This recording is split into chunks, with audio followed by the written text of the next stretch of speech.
I'm Julie Wiskirchen from the authors team in Santa Monica. But today we're very excited to welcome the beer chicks, Christina Perozzi and Hallie Beaune.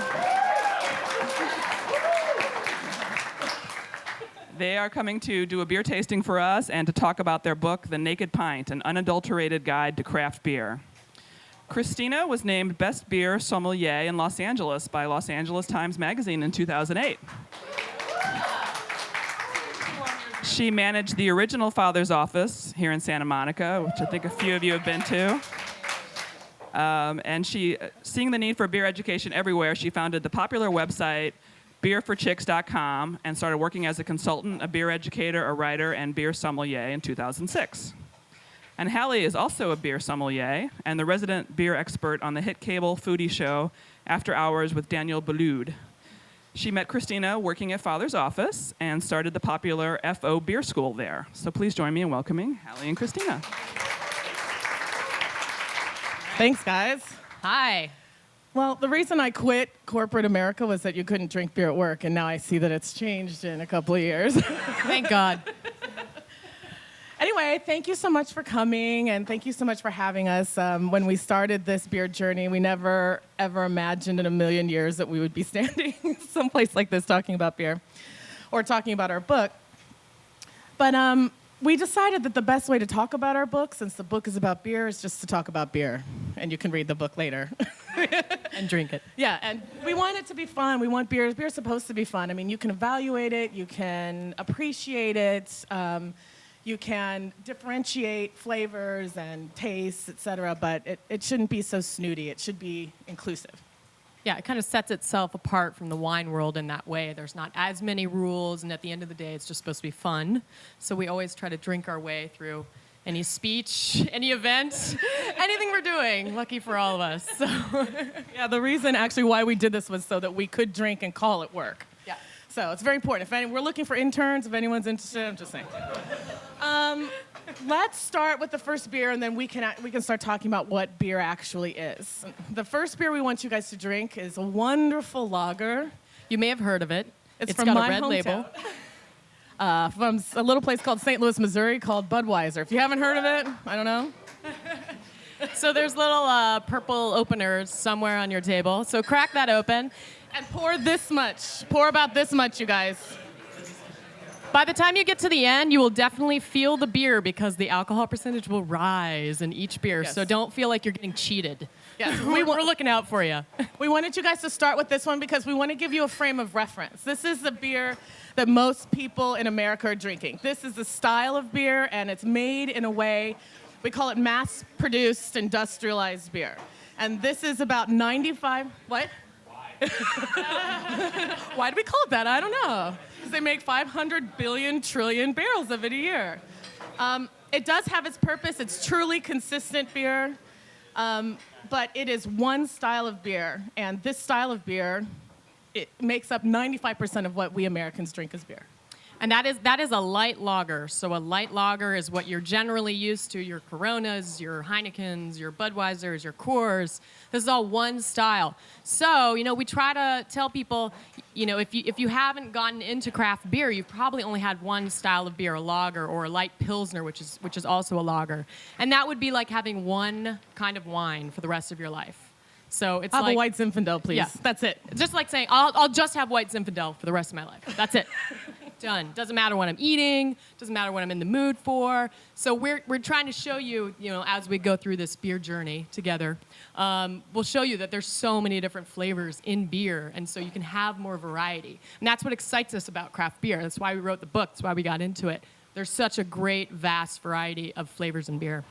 We get all the time, I'm not a beer drinker. I don't drink beer. I don't drink beer. I'm not a beer drinker. And we call those people, we say that they're in denial because there is a beer out there for everyone. Maybe some people just haven't found it yet because, like Hallie said, there are 150 different styles of beer. This beer can taste like chocolate. It can taste like fruit. It can taste like citrus. It can taste toasty, nutty. It runs the gamut as far as the flavor profile is concerned.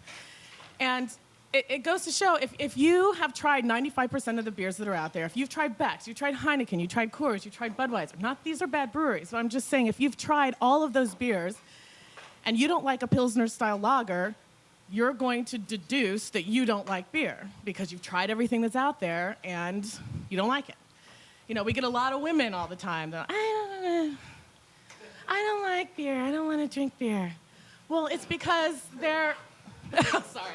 That was a pretty mean. They don't have to be that. I had one person in mind. But a lot of times, you know, women don't like hoppy, bitter beer. Sometimes they do. I happen to, and I know you do, Hallie, but a lot of times women don't like that bitter flavor in beer. And all the Pilsners have that little bitter flavor. And so a lot of women then deduce that they don't like beer. So we're starting out with the Budweiser. So open your Budweisers. Have you poured your 2 ounces? You guys? Have you already drank them? You're slacking. You guys are slacking in the front there. Come on, pick it up, pick it up. So you want to evaluate beer just like wine. So a lot of times we actually use wine glasses. We don't have those today, but we'll use a glass that you would use just like for a Pinot Noir, whatever. So just swirl the glass, get your nose down in there, like way down in there. Get familiar with your beer. See what you pick up on your nose.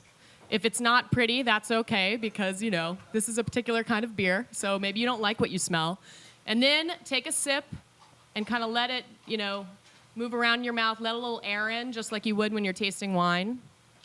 Get your initial flavors. Yeah, make that sound. That weird sound and that weird face that Christina's making right now. And then take a second sip, see what the secondary flavors are. And this is how you evaluate the beer. So it's not about pounding beers.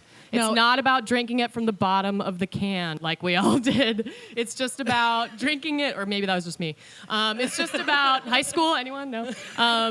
You know, just drink it just like a wine. If you get a craft beer and it comes in a nice glass, it's supposed to come in a nice glass because you want to get all the flavors. You want to get all the aromatics in there. And also, you know, with wine, when people are evaluating wine, there's a certain set of descriptors that are already defined. You know, there's the wheel that are like tobacco and spice and, you know, fruity and dark cherries. But in beer, there isn't that yet. It can be completely subjective. If you smell Band-Aids, you smell Band-Aids. If you smell asphalt, you smell asphalt. And I'm not necessarily saying these are bad things in beer, but make sure that your mind is open to these flavors in beer. And really with beer, it's just a matter of paying attention because people don't pay attention to beer. People pound beer. You know, we've all done a keg stand, I hope. Do it once. Put it on your bucket list if you haven't. You could see what we both grew up on. We both mentioned like pounding beers and keg stands.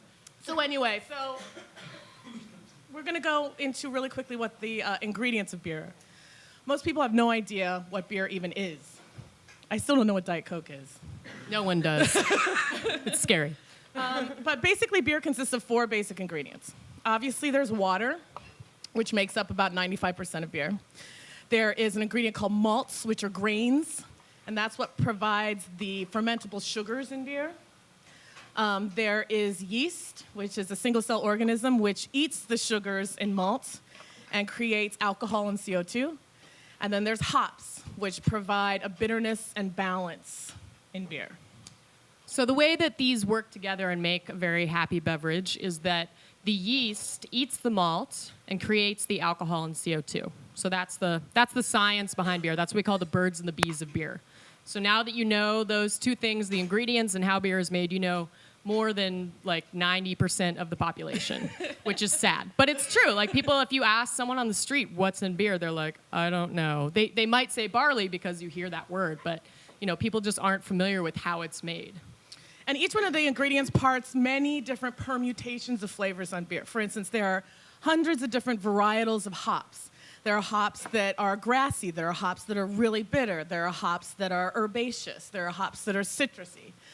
With malts, the malts are the grains. So there's rye, there's oats, there's wheat, there's rice, and all of these, and many other grains. And all of these grains can be roasted to varying levels. They can be roasted really dark, where they take on chocolatey, toasty, nutty qualities, and they can be dried very quickly, where they're very pale and have kind of biscuity, bready qualities. Also, water plays a difference. You can have very hard water with a lot of minerals, and those kinds of waters are better for stronger flavored beers, more bitter beers. You can have very soft water, like in Munich is a good example of very soft water, and the beers that come from there are really light Pilsner, Czech styles, you know, light lagers, things like that. And am I missing? Oh, and then there's yeast, which the next beer we're going to have is going to be a good example of what yeast can do. So open the Franziskaner, the Hefeweizen. And you could dump your beers in the sandcastle bucket. You don't have to finish. You may not like all the beers. It's okay. You don't have to pretend like you like them. So with those 4 ingredients, there's obviously there are many different ways you can put these together. So you could have a yeast that brings out a lot of fruit and a dark chocolatey malt. So you're having a combination of some fruity coffee flavors, or you can have something that's a little lighter, little biscuit. So you can see there are a plethora of flavors in beer. You will never run out of new combinations between the hops, the malt, and the yeast. So we will never run out of a new variety in craft beer, which is what makes it kind of exciting. So get your nose in there again. Make sure you're not just throwing it down, throwing it back. Smell it. You smell a difference? So this is a Hopefully. good example of yeast, what yeast can do in beer. So there are many hundreds of different hybrids of yeast. Some are proprietary. Some people have developed their own specific hybrid of yeast that has specific flavors that they want for their beer. This is a good example because this German beer falls under the law called Reinheitsgebot.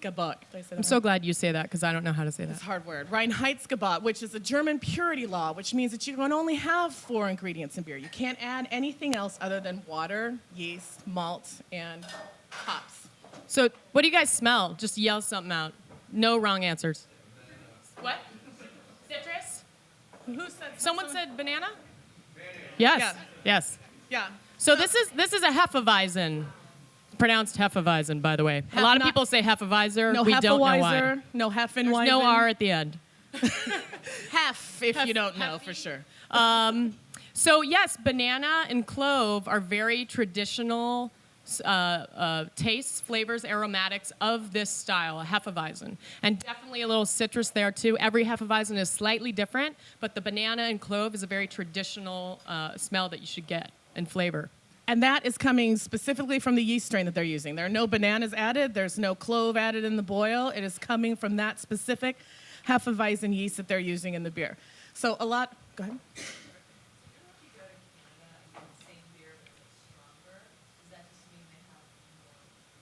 It just means that Canadians are cooler than we are. Well, there's not all. I would say we have a lot of strong beers here. So that's the alcohol percentage, ABV, and that can be connected to the malt. The amount of, we said that the yeast eats the sugar, creates the alcohol and CO2. So. Oh, okay. So the question was, why is it when you go to Canada, the exact same brand will be stronger in alcohol than here? It's just laws. For a long time, I don't know if you guys know of a beer style called malt liquor. It came about. You've seen pictures. Anyone? I don't know. That beer came about because of government regulations. It was a beer that was high in alcohol. Originally, it was a pretty decent beer that was high in alcohol. And because it was too high in alcohol to be called a beer according to our government standards, it was called a malt liquor. And so that's basically why. It comes from the tradition of them being able to make a higher percentage beer to send to Canada.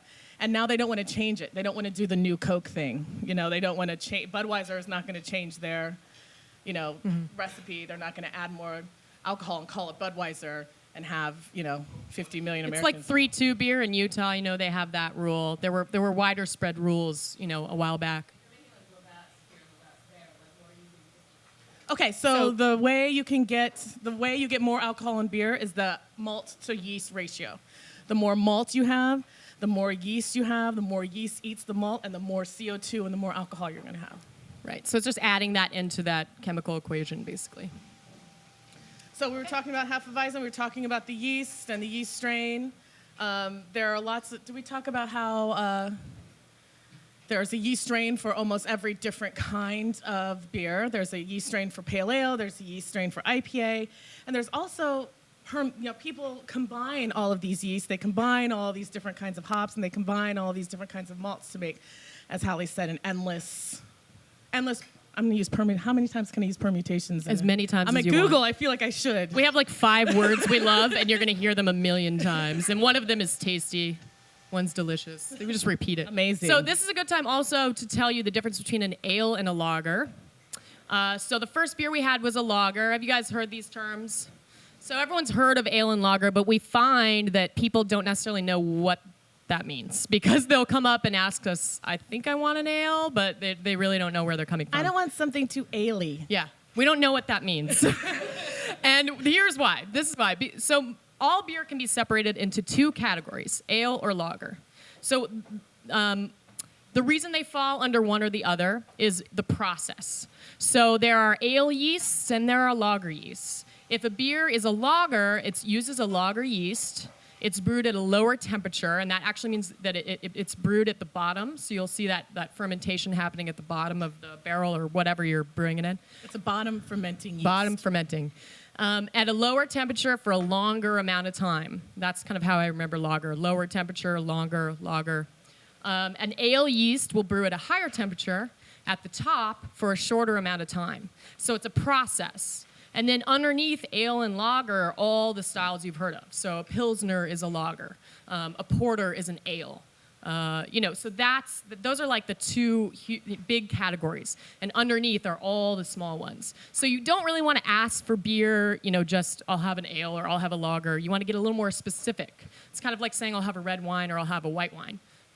It doesn't really tell you what the beer is going to taste like. So one of the misconceptions that people have about beer, number one misconception is that a beer that is dark in color is bitter and heavy. The only thing that the color of a beer tells you is to what degree the malt has been roasted that was used in the making of the beer. You can have very dark beer that's light in body and light in alcohol content. Hops are the only thing that provides the bitterness in beer, and they're completely invisible in beer. So, a color of a beer tells you nothing about how bitter it is, tells you nothing about how much alcohol content it is, because that has to do with the amount of malt versus yeast. So that's misconception number one. Very important. Very important. The second misconception is that a Hefeweizen is lemony and you should have a piece of citrus in it. We have a little saying, and it's called NFL. Can we swear? No. Can we swear? We won't. You can No. guess with the F. Effing lemon. Don't put it in the beer. You can apply that to lime. Yeah. And the reason we do that is because you smell this beer, right? You have the banana, you have the clove. There's a little bit of citrus sour in it, but not enough to put a lemon in it. It would ruin the balance of a very finely made beer. I mean, these brewers that are brewing in craft beer and are artists, they're craftsmen. And they take their work very seriously. And sometimes there are traditions that have gone on for hundreds of years and a yeast strain that they've propagated for hundreds of years. So when you squeeze a lemon into it, not only are you ruining the balance of the beer, but you're also destroying the head of the beer. The citric acid destroys the head of the beer, and that's where you get all the aromatics.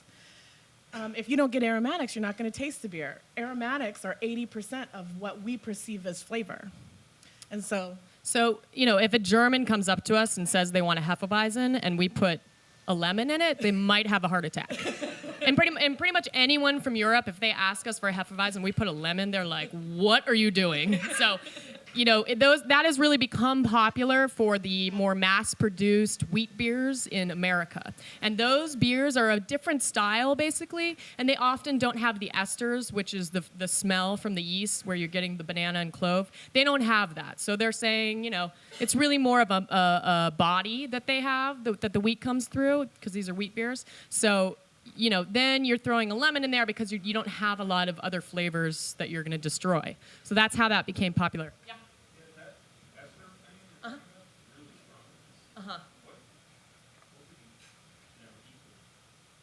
Good question.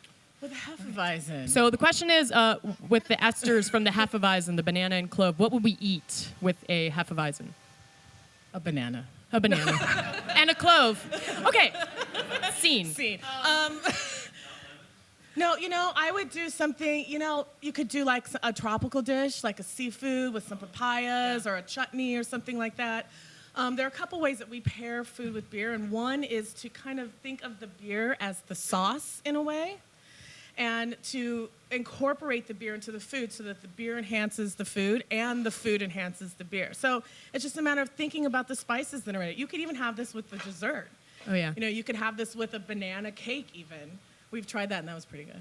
Yeah, we try beer with everything we eat. So, but you can also use beer as an ingredient. So another way you could use this would be like in a vinaigrette. Sometimes people will use a Hefeweizen in a vinaigrette, and you can tell how that would work really well.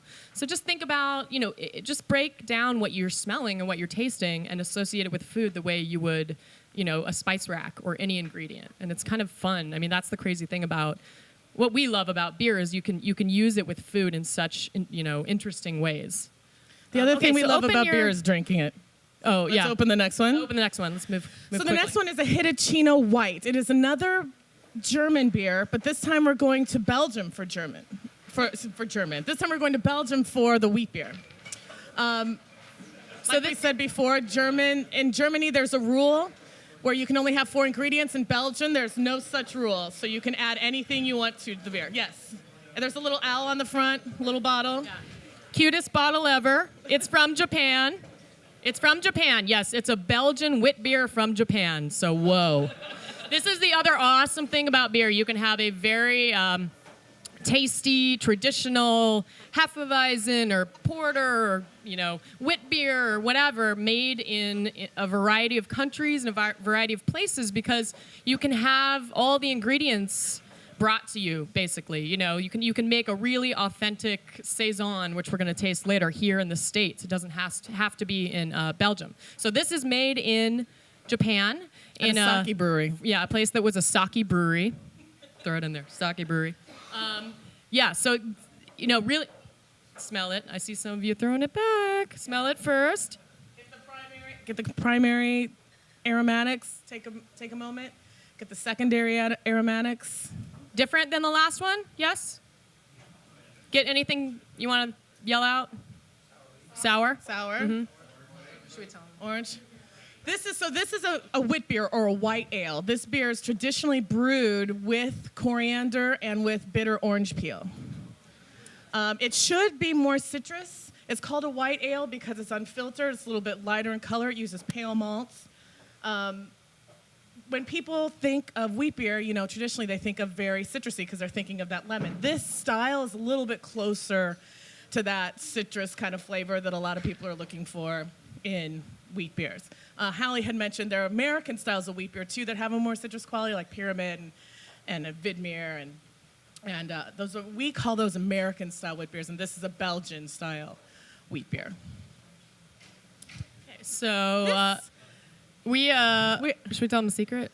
Yeah. Okay, I guess we have to now. I said that in the microphone. So this beer actually is not usually this sour. So sometimes this is the other interesting thing about craft beer is it's a living thing a lot of times. Craft beer, the smaller produced beer with the true ingredients. We're not talking about the big pasteurized beers.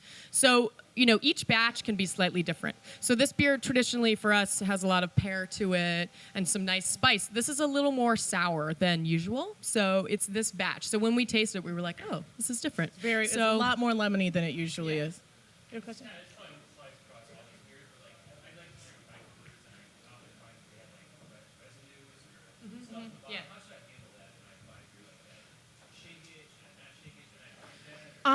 I pour it in. It's a total personal preference. Like, for instance, you'll see this beer, it's unfiltered. It means that the yeast is still in the beer and there are still some proteins in the beer, which is fine. Won't hurt you. Will not kill you. It won't kill you. There's nothing dangerous about it. Really is just a personal preference and flavor. I tend to like a coarser mouthfeel, and I like the taste of yeast. So I'll pour it, and then I'll swirl it, and I'll pour the rest of it in. Some people, Mark from Craftsman, the owner of Craftsman Brewing Company, says not to do that. He doesn't do it. We've had arguments about it. Sometimes it can add a touch of funky, earthy sour to it. So if you like that, which we both do actually, we kind of like earthy flavors. So we kind of swirl it up and pour it in. But you will definitely see that sediment. Sometimes you'll see it in the bottle cap. You might see it in the cap actually. If you look at the cap of this one, you might see some goopy stuff, and that is the yeast. And it's okay. It's fine. There's nothing wrong there. Okay, so you can move on to your next beer. It's in the. By the way, the list is right there. Yeah, the list with the order that we're going in is here if you guys want to make notes on them. It's the Saison, right? Yes, the next beer is a Saison du Pont, which is another Belgian. This is a true Belgian. You can if a beer is a Belgian in style but not from Belgium, you have to call it a Belgian style. Please do not aim don't open at your eye. Yeah, be careful. But it's got a lovely sound. Yes. Hear that pop? Yeah. Yay. Woo! Best sound in the world. So Yeah. a saison is another style of beer. It's a style of ale. Once again, it's a little bit lighter in color. It's unfiltered. It does have some wheat in the beer. A lot of people assume that wheat beers are made with 100% wheat malt, and they can be made with any percentage of wheat malt from 30 to 70%. It just really depends on the style and depends on the brewer. This is made with a little less wheat than a wheat beer or a Hefeweizen. So I won't tell you the notes. I was going to tell you the notes of saison, but do you guys get a really different smell here from the last one? What'd you get? Leather? That's good because that's There's what she no said. wrong she answers. said leather. That's really good because that's Anyone else? It's a very earthy beer. Yeah. So Unless you're that's also true. smelling your shoe at the same time. Yeah. So that's true. So this, I mean, for us, you know, we taste a lot more of that earthiness, which is kind of where you're getting that leather from than the last one. Not as bright and fruity, more earthy. They call this often a farmhouse ale, and it kind of recalls those flavors of like hay and dirt and Barnyard. horses. I don't know. I never Flannel. lived on a farm, but this often has a citrus element to it, a little pepper. We love this beer with food. This is great with food. You can only imagine with some seafood. And it's nice and dry on the end, a little earthy. And that dryness, again, comes from the hops. So when you're getting that hops actually have tannin in them, just like grape skins in wine. So hops are sometimes used to balance the sweetness of a beer. And all beer has hops, pretty much. And if it didn't, it would be really sweet. It'd be like a syrupy, sweet beer. So sometimes it's used to balance the sweetness, and sometimes they put it in there to make a really bitter, slap you in the face beer. And we'll get to that later. We're going to slap you in the face later. So. Yes.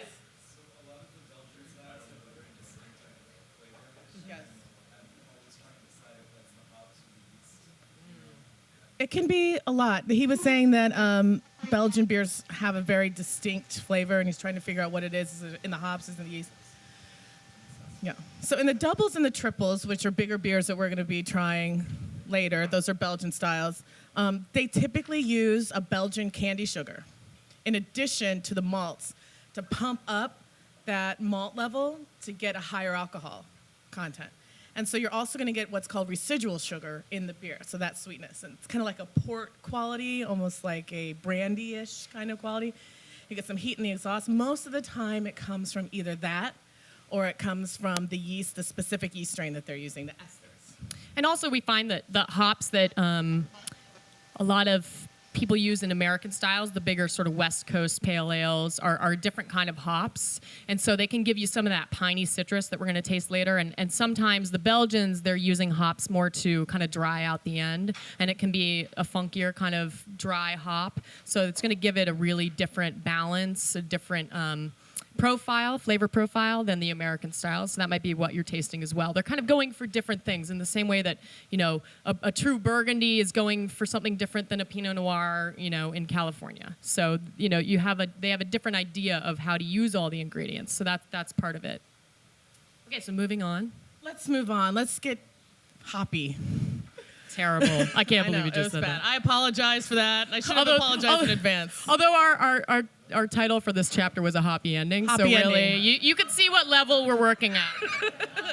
You can see on the bottom there, we gave you a reference for the book if you want to follow along. Yeah, each one of these styles, we put a page for the book, or Hallie did actually, put a page for the book with each one. But we're going to go with the Racer 5 IPA. Stands for India Pale Ale. Anybody have this? Nice. Yeah. Very California beer here. This is our favorite IPA. I'm just speaking for both of us. Let's have some. Yeah. Sorry. Speaking of that, can I have some? We love Stone actually too, but I just love this beer. This is from Healdsburg, California, Berry Public. Oh, nice. This is not 1 ounce. Yeah. That's why we picked you to pour. So a lot of people at India Pale Ale obviously is a style of ale. Yeah, you tell. I'll tell the Russian Imperial. So India Pale Ale is a style of beer, and it's a very interesting style of beer. It was invented in the early 1800s when the English were colonizing India.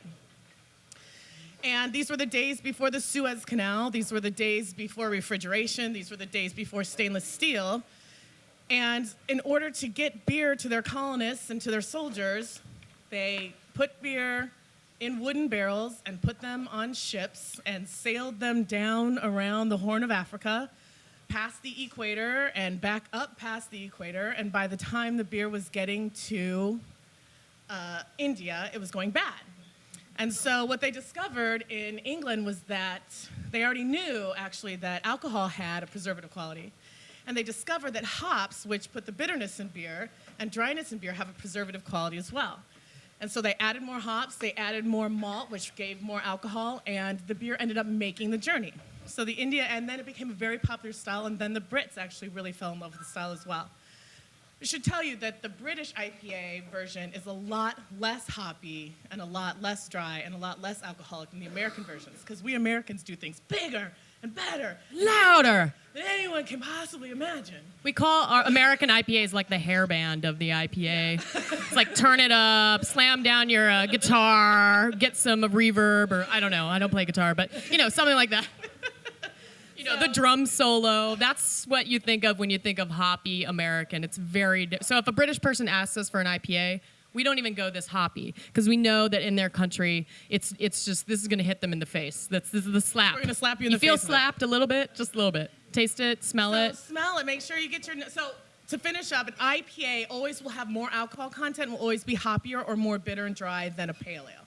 So that's when people are asking what's the difference between a pale ale and an IPA, that's what it is.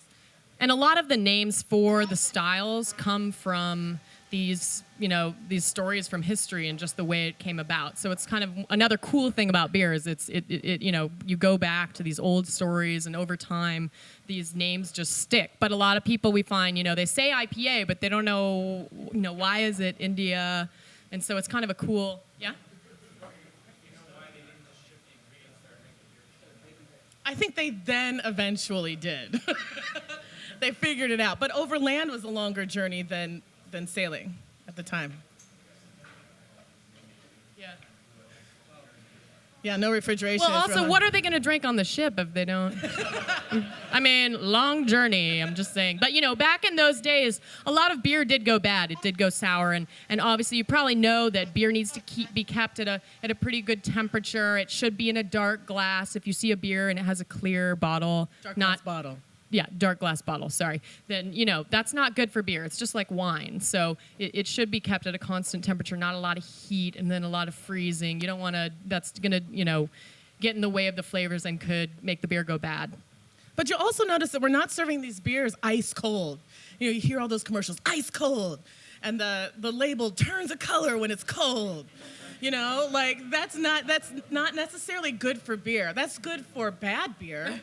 Because it is. Well, what cold does, cold inhibits flavor. Mm-hmm. If you have something really cold, you're not going to taste a lot of it. Also, if you can't smell, that's 80% of flavor, once again, you're not going to taste very much of it, which is why some of these mass-produced companies say, drink this beer ice cold out of the bottle. You can't smell it, you can't taste it. Isn't it great? Quenched your thirst. It's awesome. But we're not, we're about actually being able to evaluate and being able to taste the beer, which is why, generally you want beer warmer. You want it around, we found kind of an average temperature around about 51 degrees, which is,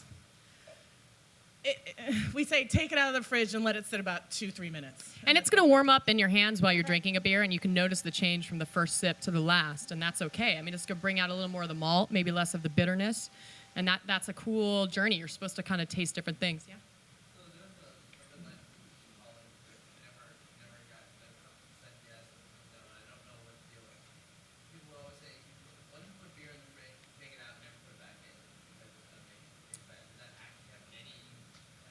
No. You can do that, yeah.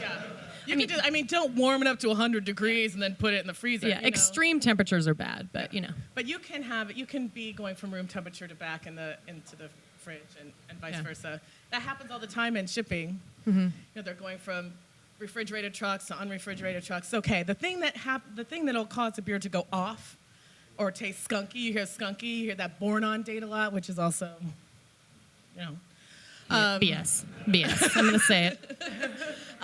The thing that will really affect your beer more than anything is when it's light struck, and that's what causes it to go skunky. It's not the age, it's not oxidation, that's something different. What it is when light hits it, and it's when light hits the chemicals that hops have put in the beer. So all those beers that you see in light colored bottles that Hallie was talking about in clear bottles, when the light hits them, that's what produces it's a chemical compound that mimics what a skunk smells like, truly. Like delicious. Same compound, which is really interesting. Oxygen is a different thing. And you can have oxidization from the cap going bad, which is why generally when you have beers, we talk about aging beers sometimes. You can age beers generally that have a higher alcohol content and that have a lot of them have corks now, corks and caps, so you don't have that rust or that oxidation issue. But some beers with caps, have been I've tasted a beer that was aged 10 years with, a cap and it was fine. But that's the risk you run a little bit with older beers and aging beers that have the cap, the crown cap on it. But, the born on date, this is from the brewery last week. I mean, that's not going to make. No. Don't be reading that like you would your milk carton, please. So what do you guys think of this beer? Anyone like it? Yeah?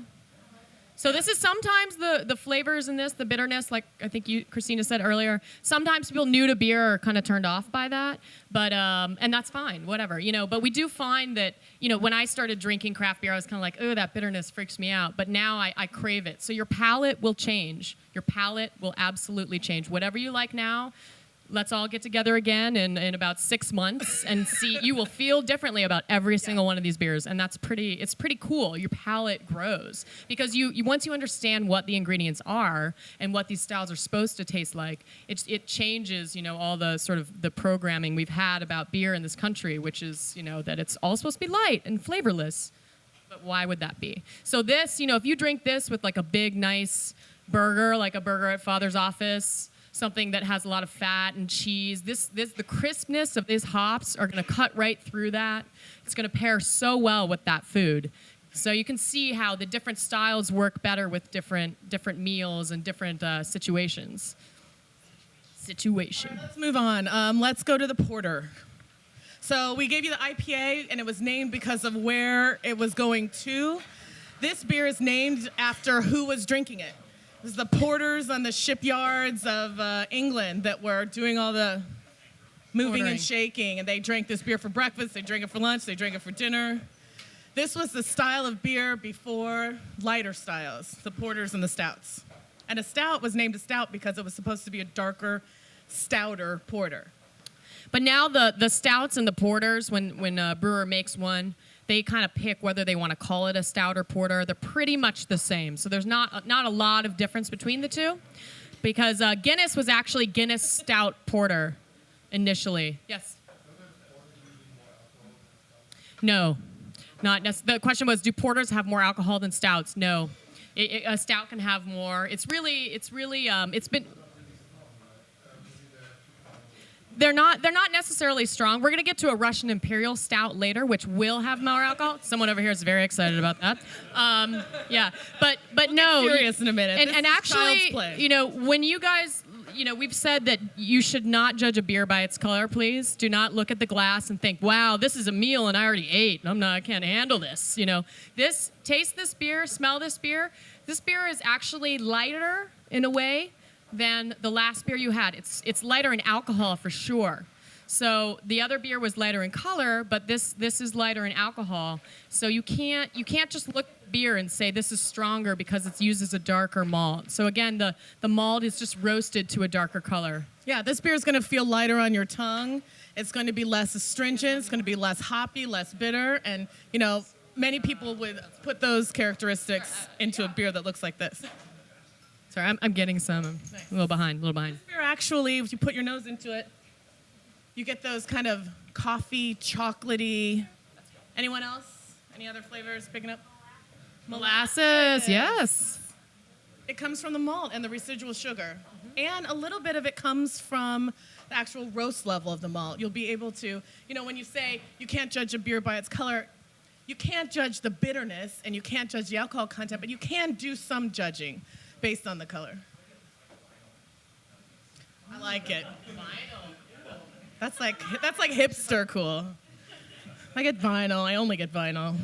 I get tapered jeans out of this and a pork pie hat. It's like analog to me, you know?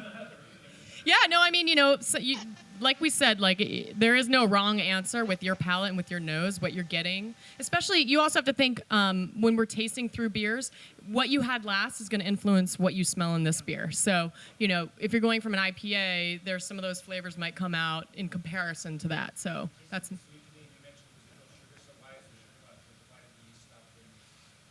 Well, it just, sometimes the yeasts will drop out. Sometimes they'll change the temperature so that the yeast stops being active. You can only eat so much. And sometimes the time, they'll be like, we're just going to ferment this for 5 days. Right. And then they'll stop the process so that... Wow. And they also eat each other. Yeah. They're cannibals, and that's when you start getting in all flavors. So they want to stop before any of that starts out. You can get off flavors from dead yeast, and you can off flavors from cannibalistic yeast as well. So you want some of that sugar for the flavor, too, sometimes.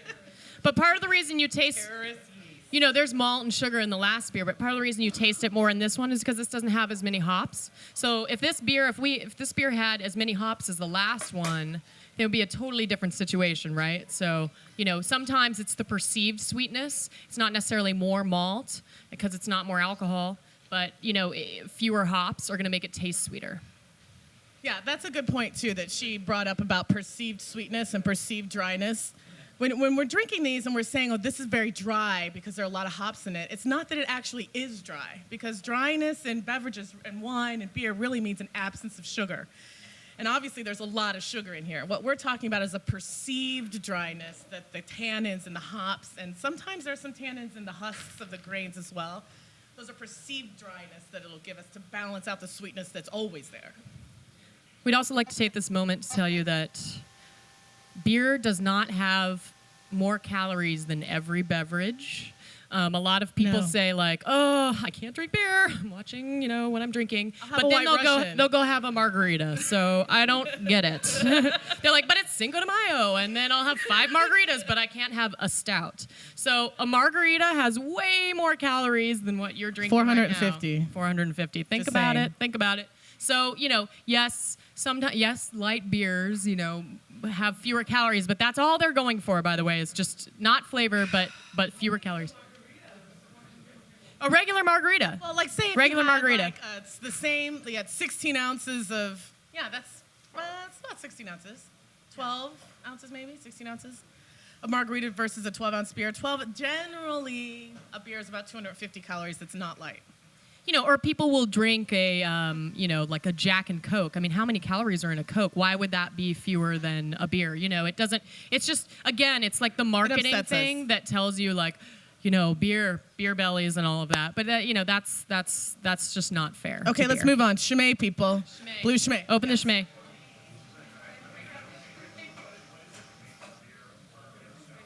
It's the style. He said, what is it that makes a beer a porter or a stout? So, yeah, watch that. It's a style. It's the style. So it's the certain. So he asked a good question actually, and we haven't explained this yet. What makes a style a style? So every beer is either an ale or a lager, and then there are all these different styles underneath it. And really, it's parameters. There are color parameters, the type of malt used parameters, bittering units. They're called IBUs, International Bittering Units parameters. Alcohol content parameters, and so they're kind of set. Like a porter will be, 5 to 7.5% alcohol. It will be dark to this kind of color. It will be this certain percentage of bitter. It will have toasty, roasty, nutty characteristics. I mean, it's not cut and dry. Very general, because then you'll find some people are making porters with vanilla beans in them, or they're smoking the malt, making a smoked porter. So, there is a huge variety within the style profile, but it's a general style profile.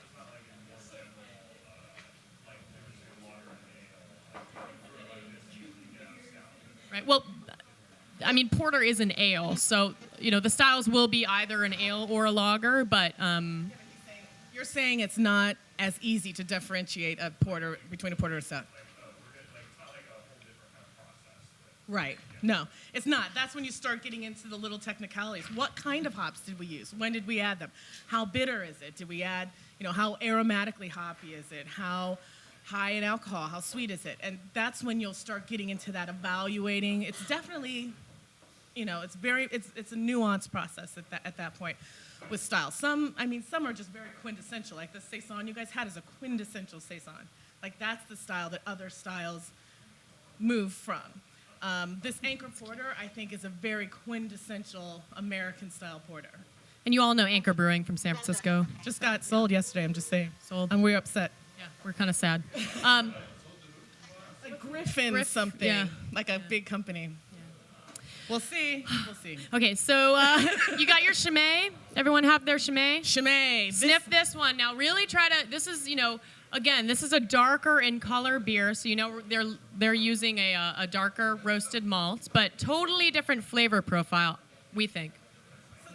So we talked about before how you can't say a beer is a Belgian beer if it doesn't come from Belgium. You call it a Belgian style, like the Hitachino is a Belgian style white ale. And then we had a Belgian beer with the Saison DuPont. There are also Abbey ales and Trappist ales. You may have heard of that. Abbey ales are beers that used to be made maybe back in the day by monks in abbeys, but now they're no longer controlled by monks. They're either secular people in the same buildings, or maybe they sold the proprietary rights, their yeast and their recipe, and somebody else is brewing it for them in that same kind of tradition and style. But there are also Trappist breweries, and there are only 7 Trappist breweries in the world, and Chimay happens to be one of them. And Trappist breweries are ones that are still controlled by monks. And Trappist breweries, in theory, should only be brewing the beer really to sustain themselves as a monastery. They should be monks first and brewers second. And it's, the kind of the way that they made bread or they made cheese and they made chocolate and sold it to the public, and then they could raise money to live as monks. Yeah, and a lot of times they brewed this beer to sustain themselves while they were fasting, which we think is interesting. I don't know if you've ever gone 3 days just drinking beer, but we've come pretty close, actually, I have to say. But we think that's the reason for fasting, actually. It's like, let's just drink beer. We also think that's the reason for keeping the doors closed to the outer public, because they're taking off those robes and dancing on the tables. I'm just saying. What's that? Yeah, every day is a toga party. Let's just wear togas all the time. Yeah. I think they're hiding some beers under those robes, like just nip of this, nip of that. But they also make, cheese. Chimay makes cheese, and they make bread, and they make all of these things, wonderful things to sustain the brewery, to sustain the whatever monastery. I'm like the brewery. The way we remember, there's 7 Trappist breweries, and the way we remember them is. Oh, I love this. Wow, what a rack. Mnemonic device. Wow, Mnemonic what device. a rack. Will you forget that? Never. Never. So there's Wow, there's Westmalle, Orval, Westletteren. And then Wada. And then Rack. Rochefort, Achel, Chimay, and Koningshaven. Woo! That's in the book, too. Are you impressed? So we have to thank our friend Charlie Farrell, who is a dear friend of ours, who is really good at mnemonic devices. So you'll never forget that now. So those are the only ones where the beer is made by monks in a monastery. So that's how it sets apart. And it's pretty cool because a lot of these recipes are very old. And like Christina said, they might have their own proprietary yeast, which is a secret yeast, secret recipe. Actually, all of them do. Yeah. The Trappist. Right. And in addition to that, there's one, Westmalle, which we've only had once or twice, that actually isn't even sold in the United States. Because the Trappist community is, it's like AOC, like with the wine in France, except even more strict. And they keep very tight tabs on each other. And for instance, Chimay is the biggest. You see Chimay all over the place. And Chimay, some people are starting to be like, how can you possibly be making that much beer if you're concentrating on, like, being a monk, So, there's some kind of people are looking into that. They've moved to an extract base and recipe instead of all grains, which is kind of also dicey in the Trappist world, but they have to do that because of the space they have. You're not allowed to have a Trappist brewery that has a plant in, Sheboygan.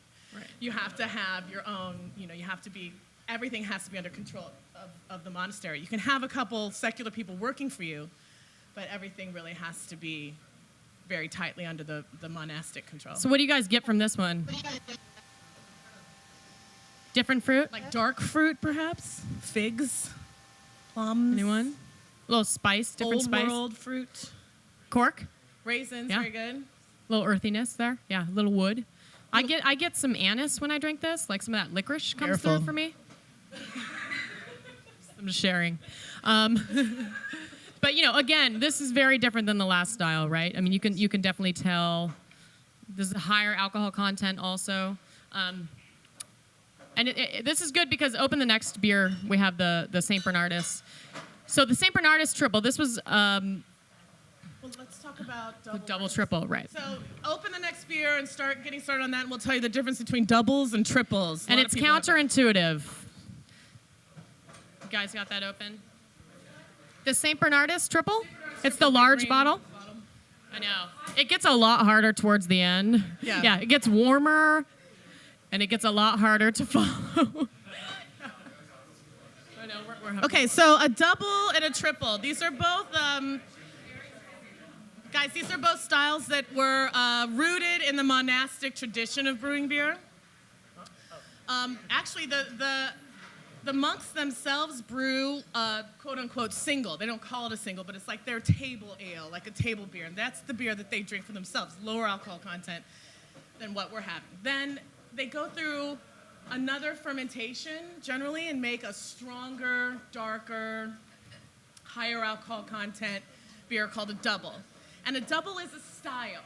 It's a style of beer. It has parameters, has color parameters, flavor parameters, bittering parameters, and it can mean a couple different things. So it's not necessarily double the alcohol. It's not necessarily double the ingredients, which is a little confusing. But doubles typically tend to be darker in color and have a little more of that dark fruit and spice, like we just had in the Chimay. They tend to be fairly high in alcohol, sometimes around 6, 7, 8%. Yeah. But again, it's a style parameter, so it doesn't necessarily mean double some original ale. Sometimes it can, but typically it's a dark fruit and spice. And then you pour this triple, and sort of counterintuitively, the triple is a lighter in color, right? So triples tend to have a malt that has not been roasted as dark, so it's a lighter colored malt. And have a different, sometimes a biscuity, sometimes some fruit and spice, but not so much your plums and figs. Maybe a little citrus, orange rind. Also, strangely enough, with the fermentation process, beers get lighter with each fermentation process. So, like she said before, a triple can mean a lot of different things. It could mean that it was triple the strength of the pale ale that they meant. It could mean that it was fermented 3 times. It can mean a lot of things, but what it does definitely mean is that it's pretty light in color, it's high alcohol content, it's got flavors of lemon and pepper, and can have a little bit of sourness, and it's really the parameters, but it's an interesting style, and it's one that's been duplicated all over Belgium that was started at these monasteries, these doubles and triple stuff. What's the main trick to really use super high alcohol content beer? Because alcohol is obviously a toxic thing, and it just kills the yeast. So he's saying, like, how do you get such high alcohol content when alcohol is actually toxic and can kill the yeast in the beer? Well, they just add more sugar and add more yeast. And they also add a candy sugar that we had talked about before that speeds that process up so that the yeast can do their thing before it gets to the point where, So there's a lot of different ways they can accomplish that, and it's sometimes different yeast can handle more sugar, and that's called, what you were saying, a secondary fermentation. So sometimes you'll see that beers are fermented in the bottle, so they will add some of that sugar for the yeast to create more alcohol in the bottle. Add some sugar, maybe sometimes add some yeast, and then you have another fermentation happening in the bottle. and those are more robust yeast strains.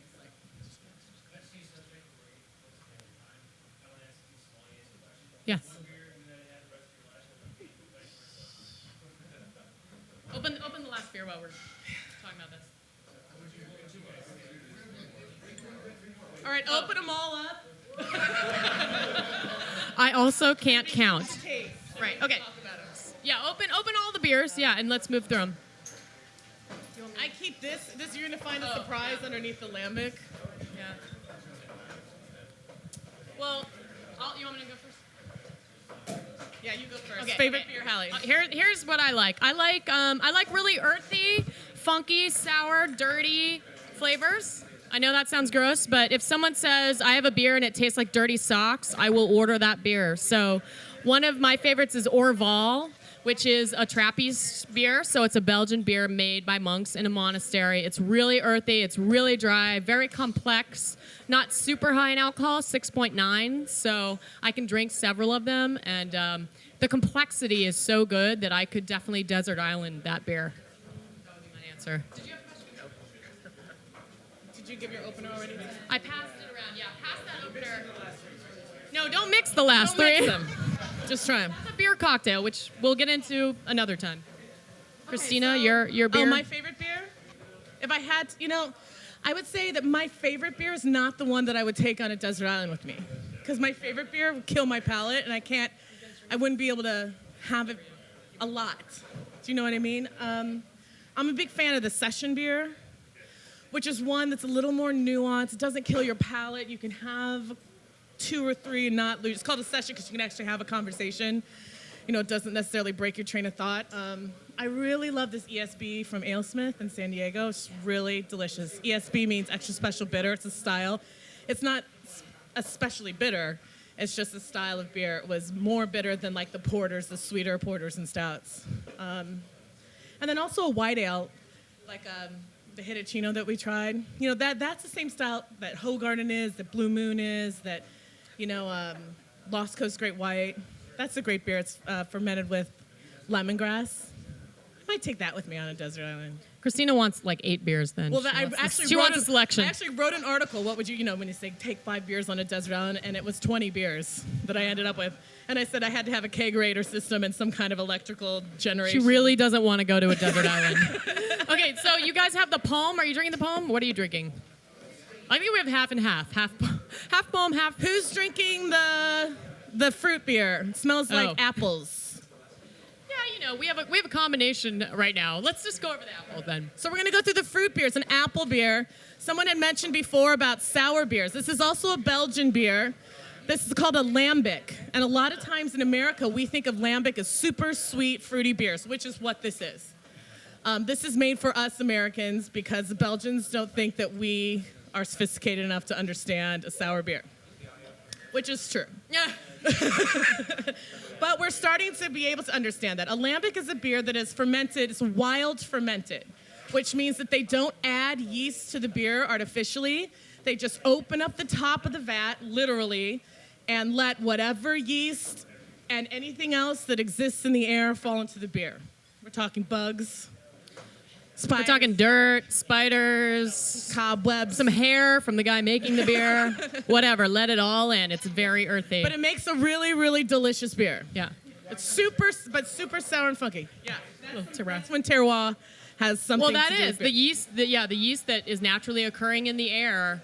It changes from region to region. It's kind of like if you think of sourdough bread from San Francisco. It's the yeast that was in the air that kind of got into that bread and made it sour. Same thing happens to beer. So there are beers that are intentionally a sour, earthy flavor, and people often, when they taste it, are like, "This is gross," but it's meant to be that way. Yeah. There are. Yeah. So this beer is it's a lambic that's then blended with some apples, and they have different varieties. So there's a peach flavor of this beer, and so lambics, they will combine with cherries or peach or apples. Like if you've heard of a creek beer, that's combined with cherries. If you've heard of a framboise, that's combined with raspberry. This one's combined with apple. And this is a beer that's supposed to be really, really sour and tart. And then they add the fruit so that it's palatable. So fruit beer isn't necessarily a bad thing. And if you had a true lambic beer in Belgium, it would be both very, very sour and both very sweet. It's really about the ingredients. If you're using real apples, if you're using real cherries, it's just like fruit juice. It has a sour element. If you eat a cherry, it has a sour element. It's not just sugar. So when you have a sour ale, if it's using those true ingredients, it's going to have that full body. So next beer.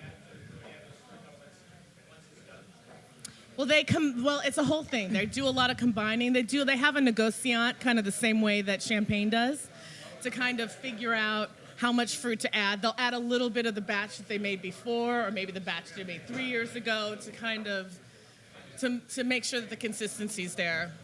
So batch to batch. you guys who have the lambic, so I would swirl it out maybe with a little water or something and dump it because it's going to get into your next beer. Okay, so And then pour the Russian Imperial Stout, right? Who's having what? So pour the Russian Imperial Stout for those of you that don't have it. And some of you are going backwards. Okay, whatever. That's Okay, cool. This so is where we Russian lose control. Imperial Stout is a stout that is even bigger and stronger than a stout, and it has a similar story as the IPA. So it's the same thing when they went to Russia with the stouts. They had the same problem. They went sour, they went bad, so they're like, we're gonna make it a higher alcohol, we're gonna add some more hops, and they ended up with the Russian Imperial Stout. And the Russians liked it, and apparently Catherine the Great was a big fan of this beer, which we love, because a lot of women say, I don't like big dark beers, but if it's good enough for Catherine the Great, I'm sorry, people. We call her the first beer chick, Catherine the Great. Yeah, the beer chick. There's actually a Russian Imperial Stout from Portsmouth Brewery called Kate the Great. It's delicious. Really good. Delicious. So, and what? So there you go. That's why, because Germans will drink it. Yeah. So, smell this. Think about how it's different than the porter we had. This is also about 10.2, or is it less? 9? I think. 9 or 10% alcohol. So this is big alcohol. This tastes like coffee. It tastes like espresso. It tastes sweet. It tastes malty. It's huge. If you pour this over some vanilla gelato, you will be very happy. A little affogato action. So we like to do beers at the end of a meal, sort of in place of an espresso or in place of bourbon, which you'll see in the next beer. It's fun to play with beer with desserts. You could have this with a flourless chocolate cake. Beer does much better with desserts and cheese plates, we think, than wine, because, it has more of those. Some beers can have more of those espresso chocolate elements. You can have a chocolate stout. You can have a beer aged in bourbon. These are things you just, you can't necessarily do with wine. So it opens it up to all these flavors. Or you could have that lambic with a cheesecake. I mean, think about how, awesome this would be. You guys like this? Anyone? Yeah, it's strong. It'll definitely, it'll hit you in a good way. Sooner than later. Okay, so last beer, guys, is one of our very, very favorites. Yeah. It's called the Allagash Curieux. It's from Portland, Maine. A good friend of ours, Rob Todd, is a brewer. He's a great guy. You might have had his Allagash White, which is the same style as the Hitachino White that we had here. This beer is different. It's a triple in style. It's a Belgian-style triple, and then it is aged in bourbon barrels. It's aged in Jim Beam barrels.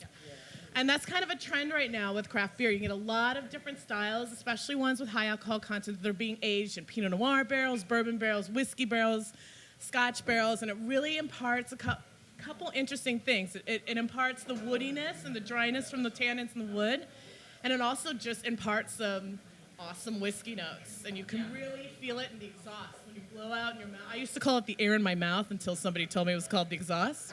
But you can you can really get some nice whiskey aromatics coming in and going out. It adds a really nice dimension. It adds a really nice dimension to beer. So this, again, instead of having your Jim Beam or having any bourbon at the end of a meal, if you have this with your dessert or after your meal, I mean, you can imagine it's delicious. High alcohol. I think it's 11. Is that right? Yeah, it's 11.2%, I think. So the alcohol also mimics having, some liquor at the end of a meal. This is a very popular, but it also has, the barrels can also impart some vanilla notes. Again, if you put some vanilla gelato with this, which we've had, obviously we've done a lot of beer and dessert mixing, and it's delicious. Some big stinky cheese with this is really good too. Yeah. We have a recipe in the book using this with a chocolate cake. Almost all of these beers are in the book. Definitely all the styles are in the book. It goes into much more detail about the ingredients in beer and all of that. So it'd be much more understandable than the two of us swilling away trying to explain it. But thank you so much for coming and listening to us. Thanks, beer is good.